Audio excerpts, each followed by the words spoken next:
இன்றைக்கி டே 3ங்க. இப்போ தான் vlog ஸ்டார்ட் பண்ணுறேன். 11 மணிக்கு தான் இன்றைக்கும் லாகின் பண்ணியிருந்தேன். மணி வந்து இப்போது 2:20 ஆயிடுச்சு. இது வரைக்கும் 2 ஆர்டர் தான் முடிச்சிருக்கேன். அமௌண்ட் வந்து 150 ரூபா வந்திருக்கு. இன்றைக்கி வந்து சேண்ட் அண்ட் சென்ட்ரி முடிச்சுட்டு தான் போகணும் அப்படின்னு சொல்லி ஒரு குறிக்கோளாக இருக்கிறேன். காலையில் 4 மணி ஆனாலும் முறையோட முடிச்சுட்டு தான் போகணுன்னு நினச்சிட்டு இருக்கிறாங்க. பைக் பிரச்சனைகளை சால்வ் பண்ணியாச்சு. நான் ஞாயிற்றுக்கிழமை வந்து ஒர்க் பண்ணியிருந்தேன்லங்க. விடிய காலம் 5 மணிக்கு தான் வீட்டுக்கே போயிருந்தேன். ஃப்ரூட்டி கேஸ் ஃபுல்லாக ஆயிடுச்சுன்னு சொல்லியிருந்தேன்லங்க. அதுக்கப்புறம் நான் மொபைலுக்கு பேலன்ஸ் போட்டுட்டு அந்த பேலன்ஸை எடுத்து நான் ஸ்விக்கிக்கு அனுப்பணுமா, அப்படி தான் போய் பண்ணிகிட்டு இருந்தேன். 500 இருந்துச்சு. 500 300 எடுத்துக்கிச்சு. மீதி 200 எடுக்கவே இல்லை. நானும் மறுபடியும் போட்டு பார்த்தேன், போகவே மாட்டேன்ருச்சுங்க. சரி ஓகே அப்படின்னு சொல்லி நின்றுக்கிட்டே இருந்தேன். என்னடா பண்ணுறது, ஷிஃப்ட் வேறு இன்கம்ப்ளீட் ஆயிருமே, 1/4 மணி நேரம் தானே ரெஸ்ட் எடுக்கணும் அப்படின்னு சொல்லிட்டு அப்படியே தக்கிச்சு போய் நின்றுட்டே இருந்தேன். ஒரு அண்ணன் வந்தார். அந்த அண்ணாக்கு ஒரு கண்ணு மட்டும் தான் தெரியும் போல், இன்னொரு கண்ணு தெரியாது போல், கண்ணு மூடி இருந்துச்சு. அந்த அண்ணன் தான் ஹெல்ப் பண்ணார். நான் உனக்கு பண்ணி விட்றேன்பா அப்படின்னாரு. சரி ஓகேண்ணா அப்படின்னு சொல்லி அவரை பார்த்துட்டு பண்ணிவிட்டு நான் பாட்டுக்கு வந்துட்டேன். அடுத்த நாள் காலையில் எழுந்திருக்கிறேன். 6 மணிலேருந்து 9 மணி வரைக்கும் மொத்தம் 3 மணி நேரம் தான் தூங்கியிருக்கேன். ஏன்னா வண்டி தான் பிரச்சனையாயிருச்சு. வண்டியை கொண்டு போய் அங்கே ஒன்றும் இல்லை. ஃபோன் எடுத்து பார்க்குறேன், 100 ரூபா வந்திருக்குன்னு சொல்லி போட்டிருக்கேன். என்னடா அது, நைட்டு தான் 100 ரூபா போட்டோம், நைட்டு தானே மெசேஜ் ஒன்று, இப்போ என்ன பண்ணி காலைல வருது அப்படின்னு சொல்லிட்டு சரி ஓகேன்னு சொல்லிட்டு தூக்கத்திலே இருந்தேன். அதுக்கப்புறம் வண்டியை கொண்டு போய் மெக்கானிக் அண்ணாட்ட கொடுத்தேன். ஃபோர்க் ஆயில் வந்து அன்றைக்கே மாற்றணும்னு சொல்லிட்டு இருந்தேண்ணா, என்னால் மாற்ற முடியல, நிறைய வேலை வந்துச்சுன்னு. அதுக்கப்புறம் அவர் வந்து மாற்றி கொடுத்தாரு. இந்த டிஸ்க்கு கேலிப்பர் சொன்னேன்லங்க, லூஸாக இருக்குதுன்ட்டு, அந்த கேலிப்பரு நட்டு மரம் போயிருச்சுங்க. ஆயில் வந்து சிந்தி ஃபுல்லுமே மரம் போயிருச்சு. நானும் அப்படியே போட்டு டைட் பண்ணவும் அந்த மரம் ஃபுல்லுமே வலிச்சுக்கிட்டே வந்துருச்சு. அப்புறம் நட்டு மட்டும் 2 வாங்கிட்டு வாப்பா, உள்ளே இருக்கிற மரம் நல்லா தான் இருக்குது அப்படின்னு சொன்னார். அதுக்கப்புறம் மாற்றி கொடுத்துட்டாரு. இப்போ சூப்பராக இருக்குது, வண்டி நல்லாயிருக்கு. முன்னெல்லாம் குதிச்சு ஓடும், இப்போ அந்தளவுக்கு குதிச்சு ஓடுறதில்ல. அதில் அந்த அண்ணன் மொத்தம் அங்கே 2 பேர் இருப்பாங்க. இன்னொன்று வந்து கொஞ்சம் வயசான மாமா இருப்பார். அவர் வந்து அவங்க மாமா தானா. அவரும் காமெடி பண்ணிட்டே இருப்பார். என்ன எப்போ பார்த்தாலும் வண்டி சரி போனால் என்ன கலாச்சிட்டே தான் இருப்பாரா. இப்போ ஒருத்தன் வந்தால் நான் வண்டி தூக்கிட்டு எப்போ பார்த்தாலும் நல்லா இருந்தேன் அப்படிம்பாரா. நான் பாட்டுக்கு எதுவும் மனசு நசிக்க மாட்டேன். சரி ஓகே, கலாச்சிட்டு போ அப்படின்ட்டு. அவர் எனக்கு எப்படின்னு தெரியும், அவர் நம்மளை ஓட்டுறாரு தான் அப்படின்ட்டு. சரி ஓகேன்னு சொல்லிட்டு நான் எதையுமே மனசில் வச்சுக்க மாட்டேன். அவருக்கு பதில் சொல்ல, நானும் பதில் சொல்ல, அப்படியே சிரிச்சுட்டு காமிட்டே தான் இருப்போம்.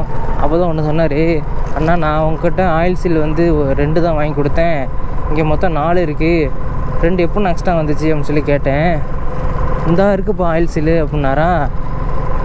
என்னண்ணா இதே எடுத்து போடுறீங்க, என்கிட்ட சொல்லியிருக்கலாம்ல அப்படின்னு சொல்லி நான் கேட்டேன். அவர் நீ கேட்கவே இல்லை அப்படின்னு சொன்னாரா. நான் நீங்கள் சொல்லவே இல்லை அப்படின்னு சொன்னால் அவர் அது தேவையே இல்லையே அப்படின்ட்டாரு. என்ன சொல்ல, அப்படி மொக்க காமெடியாக தான் இருந்துச்சு. சரி ஓகே சிரிச்சுக்கிட்டு அவர் வேலையெல்லாம் கம்ப்ளீட் பண்ணியாச்சுங்க. ஆயில் வந்துட்டு கீர் லெவலில் லீக் ஆகிட்டே இருந்துச்சுன்னு சொல்லி சொன்னல, அதெல்லாம் என்னால் மாற்றி தர முடியாது, வண்டியை போய் வாட்டர் சர்வீஸ் பண்ணிட்டு வா, அப்போ தான் மாற்றி தருவேன் அப்படின்ட்டாரு. சரி ஓகேண்ணா அப்படின்ட்டு வண்டியை வாட்டர் சர்வீஸ் பண்ணிவிட்டு கொண்டு போய் கொடுத்தேன். அப்புறம் மாற்றி கொடுத்துட்டாருங்க. இனிமேட்டு ஆயில் லீக் ஆகாதுன்னு நினைக்கிறேன். நானும் வாரத்துக்கு ஒரு முறை இல்லைன்னா 10 நாளைக்கு ஒரு முறை வாட்டர் சர்வீஸ் பண்ணிடலான்னு நினைக்கிறேன். ஏன்னா கண்டினியூவாக நம்ம ஓட்டுறோமா, என்ன தான் வந்துட்டு ஆயில் சீல் நல்லாவே இருந்தாலும் அது ப்ரெஷர் தாங்க முடியாமல் ஏதோ ஒரு வழியில் வந்து ஆயில் லீக் ஆக தான் செய்யும். 10 நாளைக்கு ஒரு டைம் வந்து இன்ஜின் ஆயிலையும் வாட்டர் சர்வீஸும் ஒன்றா மாற்றிடலான்னு நினச்சிட்டு இருக்கிறேன். இன்னும் ஏர் ஃபில்டரும் ஆயில் ஃபில்டரும் தான் இன்னும் மாற்றவே இல்லை. அடுத்த டைம் மாற்றிடணும். சரி ஓகே, இன்னும் தூங்கவே இல்லையே, டயர்டாக இருக்குன்னு சொல்லி தூங்க போனேன். 7 மணிக்கு ஒரு ஃபோன் வந்துச்சு. என்னடா அது அப்படின்னு சொல்லிட்டு ஃபோன் எடுத்தேன். ஹலோ ஹலோ யாரா? பாலகிருஷ்ணா? இல்லைங்க, நீங்கள் யார்? இல்லையா, இப்போ டெபிட் கார்டு ஏடிஎம்ல விட்டு போயிட்டியாப்பா? புரியல. பாலகிருஷ்ணன் சாரா? இல்லை, உங்கள் டெபிட் கார்டு ஏடிஎம்ல விட்டு போயிட்டீங்களா? சரி தாம்பரத்தில். ஒரே நிமிஷம் இருங்க சார், லைனில் இருங்க சார். பாலகிருஷ்ணன் தானே நீங்கள்? ஒரு நிமிஷம் லைனில் இருங்க சார். ஓகே.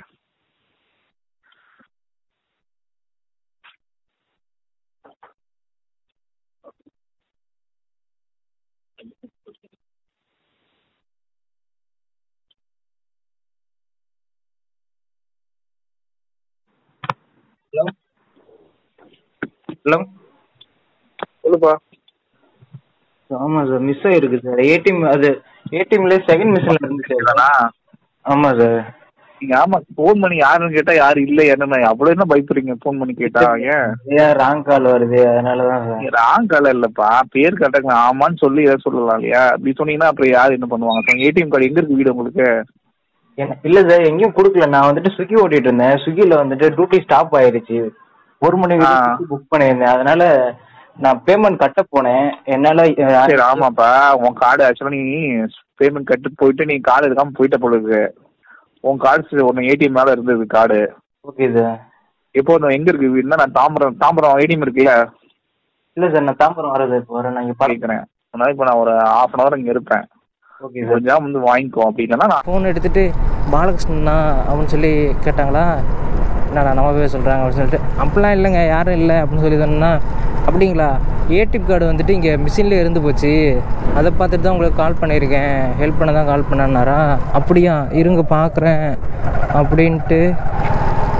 எவ்வளோ குப்பை இருக்குது இங்கே. ஒரு காலேஜ் இருக்குது காட்டுக்குள்ளே.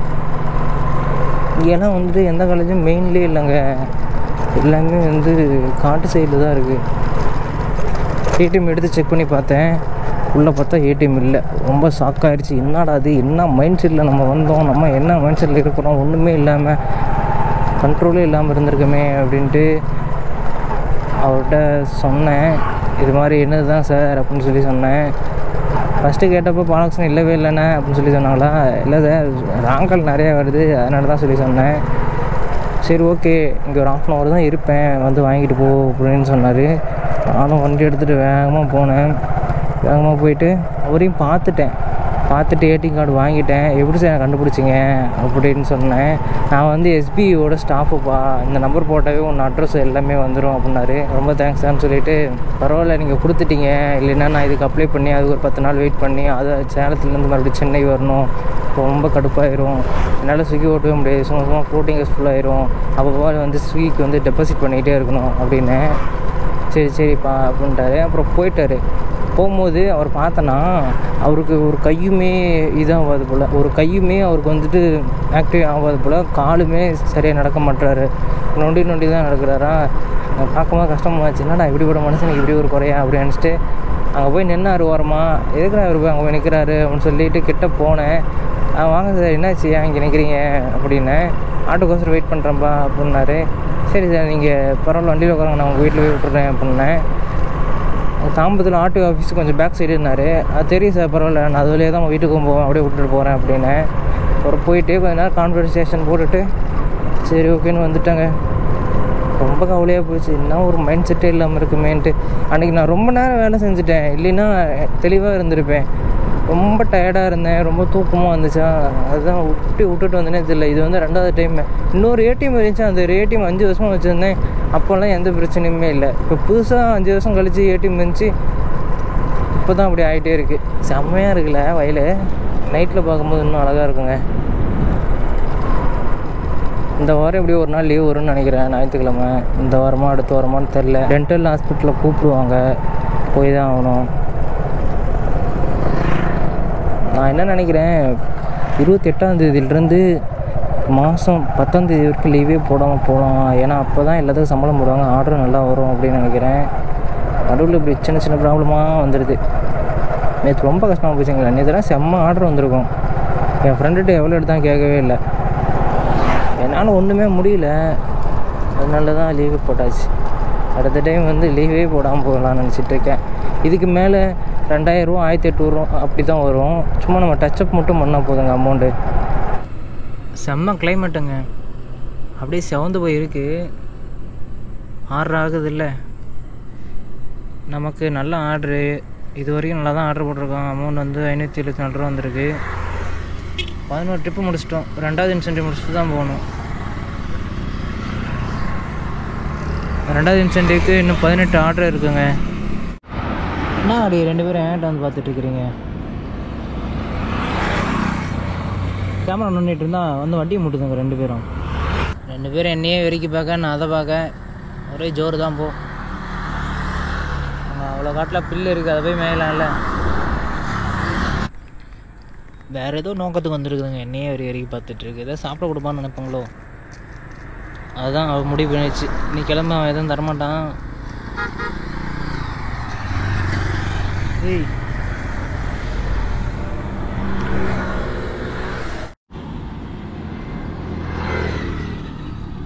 பே அது லிவர் ஓ அதை கடிச்சிடாத. 2 hours later. கடுப்பாக இருக்குது. என்ன தான் சொன்னேன் நல்லா ஆர்டர் போட்டுட்ருக்கான் நல்லா வருது அப்படின்ட்டு. அடுத்த 2 மணி நேரம் 7 மணிக்கு ஒரு சீனி ஆர்டர் மாதிரி பார்சல் ஆர்டர் போட்டான். அந்த ஆர்டர் கொடுக்க போன இடத்துல இன்கரெக்ட் லொக்கேஷன் ஃபோன் பண்ணாலும் எடுக்கல. ரொம்ப கடுப்பாகிடுச்சு. ஃபுட் ஆர்டர்னா கூட ஈஸியாக வந்து டிக்கெட் ரைஸ் பண்ணிக்கலாம், அதில் டிக்கெட்டை ரைஸ் பண்ண முடியல பார்சல் ஆர்டரில். இப்போ நமக்கு டைம் இருக்கிறது 9 to 10, 10 to 11, 2 மணி நேரம், அதில் ஒரு 2 மணி நேரம், மொத்தம் 4 மணி நேரம் தான் இருக்குது. 4 மணி நேரத்தில் இதில் ஒரு 8, அதில் ஒரு 9 முடிக்கணும். மொத்தம் 17 ஆர்டர் முடிக்கணும். இப்போ ஒரு லாங் ஆர்டர் வந்திருக்கு. டைம் கொஞ்சம் கொஞ்சமாக சேர்த்து வச்சுருந்தாங்க. அவ்வளோ வேகமாக ஆர்டர் பண்ணிட்டு 6 மணிக்கெலாம் 11 ட்ரிப்பு முடிச்சு 2 மணி நேரம் வேஸ்ட்டாக போச்சு. இப்போதைக்கு ஒரே வழி, அவன் ஒரு ஆர்டர் கொடுத்துட்டு ஒரு டைமிங் ஒன்று கொடுப்பான். இங்கே பாருங்கள் டைமிங் தெரியுதா? இந்த டைமிங் முன்னாடியே ரீச் ஆகணும். அப்படின்னா தான் நம்ம டார்கெட் முடிக்க முடியும். அந்த டைமுக்கு டிலே ஆகி ரீச் பண்ணோம்னா ஆர்டர் ஒழுங்காக வராது. வேறு வழியே இல்லை, இதை தான் நம்பி ஆகணும். 3 hours later. இன்னும் ஃபஸ்ட் இன்சென்டிவ்க்கு ஒரு ஆர்டர் தேவைப்படுதாங்க. நானும் வெயிட் பண்ணிட்டே இருக்கேன். அந்த ஒரு ஆர்டர் வருமாட்டும் வரவே மாட்டேங்கிறது. அமௌண்ட் இது வரைக்கும் 1172 வந்துருச்சு. 19 ட்ரிப்பு தான் முடிச்சிருக்கோமா. அடுத்து 2வது இன்சென்டிவ் முடிச்சுட்டு வீட்டுக்கு போகலான்னு நினச்சிட்ருக்கேன். 3 hours later. இப்போது ஒர்க்கு முடிச்சுட்டு வீட்டுக்கு போகிறேங்க. ஒர்க்காக நான் முழுசாக முடியல. 2வது இன்சென்டிவ்க்கு இன்னும் 5 ட்ரிப்பு தேவைப்படுது. டைம் வந்து இப்போ 3:05 ஆகுது. இன்னும் 2.5 மணி நேரம் தான் இருக்குது. 2.5 மணி நேரத்தில் 5 ஆர்டர் போடுவானா ரொம்ப டவுட்டு தான். ஏதோ ஒரு ஆர்டரு 2 ஆர்டர்னா கூட வெயிட் பண்ணலாம். 5 ஆர்டர் எப்படி? ஒரு லாங் ஆர்டர் போயிருக்கேன், இருந்தாலும் ஒரு 4 ஆர்டர் வரலாம். அது இன்னும் லாங் ஆர்டராக வந்து இன்னும் நல்லாயிருக்கும். இருந்தாலும் வீட்டுக்கு போயிடலாம் அப்படின்னு நினச்சிட்டு போயிட்டுருக்குங்க. என்னாச்சுன்னா போன வாரம் வீக்லி அமௌண்ட்டு 11,400 வந்துச்சா. அதில் இன்சென்டிவும் ட்ராவல் அமௌண்ட்டு செக் பண்ணி பார்த்தேன். இன்சென்டிவ் அதிகமாக இருக்குது, ட்ராவல் அமௌண்ட்டாக அது கம்மியாக இருக்குங்க. 6,664 ரூபா தான் வந்திருக்கு. இன்சென்டிவ் 3,570 ரூபா வந்திருக்கு. பேசிக்காக 7,000 ரூபாய்க்கு போயிருக்கணும், 7,000 ரூபாய்க்கு போகலை. இன்றைக்கி முக்கி ஓட்டினாலும் எப்படியும் ஒரு ஆர்டரில் உட்கார வச்சுருப்பான். அதனால் சரி ஓகே நம்ம கிளம்பிடலாம், எப்படியா இருந்தாலும் பையன் நாளையிலேருந்து நல்லா தானே ஆர்டர் போடுவோம் அப்படின்ட்டு. அமௌண்ட் வந்து நம்ம 2,000 ரூபாய்க்கு மேலே வந்துருச்சுங்க. டிடிஎஸ் 82 ரூபா பிடிச்சிட்டான். அதனால் 1,524 ரூபா தான் வந்திருக்கு. ப்ளஸ் இன்சென்டிவ் வந்துட்டு 395 ரூபா வரும். 4 காயில் மாற்றும் வண்டி கொஞ்சம் நல்லா இருக்குங்க ஓட்டுறதுக்கே. வைப்ரேஷனே இல்லை பாருங்களேன். முன்னெல்லாம் வந்து தக்கன்னு ஆடிக்கிட்டே இருக்கும். இப்போலாம் ஆடுறதே இல்லை. இன்னும் கொஞ்சம் காசு இருந்துச்சுன்னா பேக் வீல் இருக்கிற சஸ்பென்ஸும் மாற்றிடலாமான்னு நினைக்கிறேன். ஏன்னா தூக்கி போடாதில்ல வண்டியில். இப்படி தூக்கி போட்டாவே உடம்பு டயர்டாயிருங்க. 2 பேர் உட்காந்தா சஸ்பென்ஸ் அப்படியே உட்காந்துக்குது. எனக்கு தெரிஞ்சு 99% வந்து சேக்கம்ஸில் போயிடுச்சு தான் நினைக்கிறேன். நம்ம ஏதோ சிங்கிளாக இருக்கும், வெயிட்டு கொஞ்சம் கம்மியாக இருக்கும், மேனேஜ் பண்ணிக்குது. முன்னே நினச்சிட்டே இருந்தேன் உள்ளே இருக்கிற ஸ்ப்ரிங்கி மாற்றிடலாம், அதோட லைஃப் குறைஞ்சிருக்கும் அப்படின்னு நினச்சேங்க. மறந்துட்டேன். விடுங்க, அடுத்த டைம் வந்துட்டு 4 காயில் மாற்றினா உள்ளே இருக்கிற ஸ்ப்ரிங்கி மாற்றிடுவோம். அதோட லைஃப் குறைஞ்சிருக்கும், அதோட புஷிங் தன்மை. பிரேக் கட்ட தேவையே இல்லைங்க. மழை காலத்துலலாம் 2 வாரத்துக்கு ஒரு டைம் வந்து பிரேக் கட்டை மாற்றிட்டு இருப்பில்ல. இப்பயும் நான் வந்து இது மாற்றிடலாம் தான் நினச்சேன். அந்த அண்ணன் கழட்டி பார்த்துட்டு பிரேக் கட்டெலாம் நல்லாவே இருக்குப்பா, புதுசாகவே இருக்குது அப்படின்னாரு. எப்போன்னு நான் சொல்கிறேன், நம்ப முடியலையேண்ணா அப்படின்னு நானும் எடுத்து பார்த்தேன். பிரேக் கட் நல்லா தாங்க இருக்குது. இவ்வளோக்கும் அது வந்து லோக்கல் பிராண்டுங்க. மழை காலத்தில் பிரேக் கட்டை வந்து நிற்காதா, கரைஞ்சி போயிடும் போல். பிரேக் நம்ம பிடிக்கவும் அதில் இருக்கிற ப்ரெஷர் தாங்க முடியாமல் அப்படியே உறிஞ்சிக்கிட்டு வந்துடும் போலங்க. சேனல் ஆரம்பிக்கும் போதிலிருந்தே என்னை பற்றி தான் விளாக் இருக்கணும் அப்படின்னு சொல்லி நினச்சேன். இப்பயும் அப்படி தான் இருக்குதுன்னு நினைக்கிறேங்க. ஏர்னிங்ஸ் விளாக் சேலஞ்சு அப்படின்னு சொல்லிட்டு இருக்குது. அதில் அமௌண்ட்டை பற்றி பேசுகிறது வந்து ஒரு 2 நிமிஷம் 3 நிமிஷம் இருந்தாலும், மீதி இருக்கிறது டே லைஃப்பில் எனக்கு என்ன நடக்கும் அதை பற்றி தான் நான் கம்பேர் பண்ணி பேசுகிறேன். அப்படி தான் இருக்கணும்னு நினைக்கிறேன். எல்லாமே அனலைஸ் பண்ணி பார்த்தேன், அப்படி தான் இருக்குது. ஆர்டர் எடுக்க போகிறதும் ஆர்டர் கொடுக்க போகிறதும் அவங்கள வந்து வீடியோ ஷூட் பண்ணுறதுமே இல்லை. சும்மா நார்மலாக போயிட்டுருக்குண்ணா, என்னை பற்றி பேசிகிட்டு இருக்குண்ணா, அவ்வளோதான். அதை பற்றி தான் இருக்குது. நான் ஒரு குட்டி கதை சொல்கிறேங்க, சொல்ல விருப்பப்படுறேன், அதனால் சொல்கிறேன். சேலஞ்சுக்கும் டார்கெட்டுக்கும் சரியான வித்தியாசம் இருக்குது. நம்ம முன்ன பண்ணது வந்து டார்கெட்டு, இப்போ பண்ணுறது வந்து சேலஞ்சு. இதுக்கு முன்னாடியும் பண்ணது வந்து சேலஞ்சிங் தான். ஒரு ஊரில் ஒரு வேட்டைக்காரன் இருக்கான். அந்த வேட்டைக்காரனுக்கு மான் வேட்டையாடினா ரொம்ப பிடிக்குமா. அவன் டெய்லியுமே ஒரு ஏரியாவுக்கு போய் மான் வேட்டையாடுவான். இந்த டைம் புதுசாக வேற ஒரு இடத்துக்கு போய் வேட்டையாடலாம் அப்படின்னு சொல்லிட்டு அவன் வேட்டையாட போகிறான். அங்கே உள்ள காட்டுக்குள்ளே என்ட்ரன்ஸ் ஆகும் போதே வெறும் புதார் கூட்டமாக இருக்குது.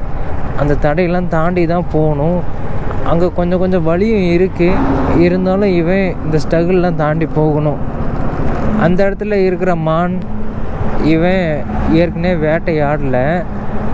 மான் வகையிலே அது வந்து வேறு ரகம். அதனால் இந்த மானை சுவை பார்க்கலாம் அப்படின்னு சொல்லிட்டு போகிறான். அங்கே போகும்போது செடிங்களும் இருக்குது. அந்த செடிங்க நம்ம ஸ்கின் மேலே படக்கூடாது. ஸ்கின் மேலே பட்டால் அலர்ஜி நோய் இது மாதிரி வந்துடும். அதையும் தாண்டி போகணும். அந்த வேலை அதுக்கேற்ற மாதிரி எல்லா ஸ்ட்ரகிளையும் தாண்டி போயிட்டுருக்கான். மான் இருக்குது. மான் வந்து துடிச்சு சாகக்கூடாது. அவன் நெஞ்சில் தான் குறி வைக்கிறான். இதயத்தில் அம்பு விட்டு சாகடிக்கணும், ஏன்னா அப்போ தான் டக்குன்னு செத்து போவோம் அப்படின்னு சொல்லி நினைக்கிறான். அதே மாதிரி அம்பு எய்கிறான், ஆனால் இதயத்தில் வந்துட்டு படலை, வயிற்றில் பட்டுருது.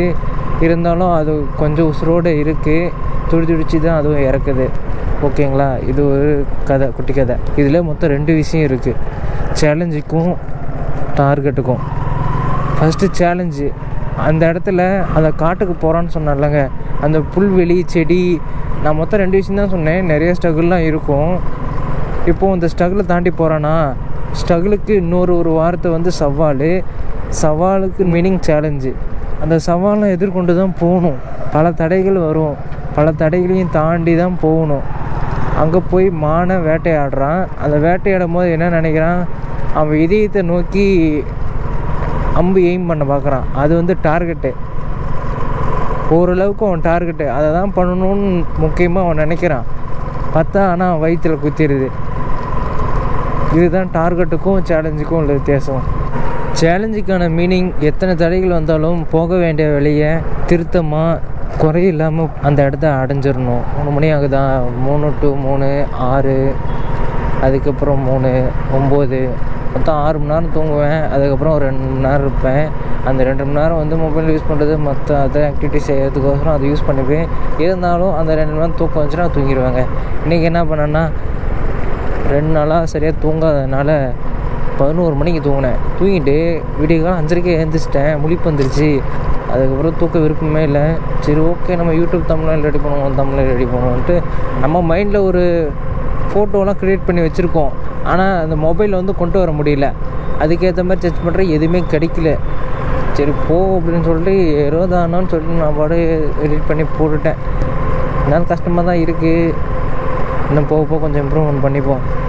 வீடியோ எடிட் பண்ணுறதுக்கும் தனியாக டைம்லாம் சூஸ் பண்ணிட்டாங்க. ஏன்னா அதுக்குன்னு டைம் ஒதுக்கி அந்த வீடியோ எடிட் பண்ணால் ஒரு கொஞ்ச நாள் எடிட் பண்ண முடியும். அதுக்கப்புறம் போக அதுவே நமக்கு ரொம்ப பாரமாயிரும். அதனால் 11 to 12 எப்பயுமே வீடியோ எடிட்டிங்கு. எவ்வளோக்கு அந்த கண்டென்ட் நான் சுருக்க முடியுமோ அவ்வளோக்கு நான் சுருக்கி தான் அப்லோடு பண்ணுவேன். எடிட் பண்ணுற எனக்கும் ஈஸியாக இருக்கும், பார்க்குறவங்களுக்கும் ஈஸியாக இருக்கும். ஒவ்வொரு கண்டென்ட்லாம் என்னடா அது அப்படிங்கிற மாதிரி தான் இருக்கும். எனக்கே 2-3 டைம் பார்த்தெல்லாம் எடிட் பண்ணுவேன். ஒன்று தேவையில்லாதெல்லாம் கட் பண்ணுறது, இன்னொன்று வேறு ஏதாவது வச்சு விடுபட்டுருக்கணும், இல்லை தப்பாக சொல்லிருக்கணும்னு சொல்லிட்டு வீடியோ மொத்தம் 2 டைம் பார்ப்பேன். அந்த 2வது டைம் பார்க்கும்போதெல்லாம் எனக்கு தூக்கமே வந்துடும். தூங்கிடுவேன். அரை தூக்கத்தில் கேட்டுட்டு இது பண்ணுவேன். அது எனக்கே சிரிப்பாக தான் இருக்கும். சரி இருந்தாலும் ஓகே அப்படின்னு சொல்லி எடிட் பண்ணி அனுப்பிடுவேன். எனக்கு அந்தளவுக்கு மோசமாக என் வீடியோ அப்படின்ட்டு நினச்சா அப்படி இல்லை. ஒரு விஷயத்தை நம்ம திரும்ப பார்க்கும்போது நமக்கு அது கஷ்டமாக இருக்கும். அந்த விஷயத்தை இன்னொருத்தங்க வந்து அது புதுசாக பார்க்கும்போது அவங்களுக்கு வந்து அந்த கஷ்டமே இருக்காது. எனக்கும் தெரியும் எந்தெந்த கண்டென்ட்லாம் ஹைலைட்டாக இருக்கும், எந்தெந்த கண்டென்ட்லாம் டல்லாக இருக்கும் அப்படின்ட்டு. நீங்களே பார்க்கலாம், ஹைலைட்டாக இருக்கிற கண்டென்ட்டில் எல்லாமே 4K இருக்கும். மற்றபடி எல்லாமே வந்து 1080p தாங்க போட்டிருப்பேன். அந்த வீடியோ நல்லா பெர்ஃபார்மன்ஸ் பண்ணணும். அதனால் நெட் பேலன்ஸ் இருக்கிறவங்க அதிகமான குவாலிட்டியில் பார்க்கணுன்னு நினைக்கிறவங்க அதிகமாக பார்க்கணுன்னு சொல்லிட்டு அந்த குவாலிட்டி வரைக்கும் இன்க்ரீஸ் பண்ணிடுவேன். ஸ்மாலாக இருக்குது, ஒரு மிட்ரேஞ்ச் அளவுக்கு தான் வீடியோவோட கண்டென்ட் இருக்குது அப்படின்ட்டா நான் வந்து குவாலிட்டி கம்மியாக தாங்க அப்லோடு பண்ணுவேன். ஏன்னா நமக்கு தெரியும் அந்த வீடியோ அந்தளவுக்கு பெர்ஃபார்மன்ஸ் பண்ணாது அப்படின்ட்டு. இவ்வளோக்கும் எதுக்கு அவசரம், அந்த யூடியூப் கன்சிஸ்டன்சி அவசரம். என்னதான் பண்ணாலும் அந்த பையன் கண்டினியூ வீடியோ போனால் ஸ்டாப் பண்ணி விட்றாங்க. எதுக்கு இப்படிலாம் போய் க்ரியேட் பண்ணி வச்சுருக்கான், பாவம் இல்லை புதுசாக வரவங்களாம். சரி ஓகேங்க, இந்த வீடியோ இதோட எண்ட் பண்ணிக்கிறேன். ஒவ்வொரு வீடியோலேயும் வந்து ஸ்டார்டிங்லேயும் சரி எண்டிங்லேயும் சரி ஃபினிஷிங்கே இல்லாமல் முடிச்சிருவேன். என்னோடய கண்டென்ட்டில் எப்பயுமே எல்லா வீடியோவும் கண்டினியூட்டி தான். எதையுமே சொன்னதை மறுபடியும் இன்னொரு வீடியோவில் சும்மா சொல்ல மாட்டேன். அதனால தான் கண்டினியூவாக விட்டுருவேன் நான்.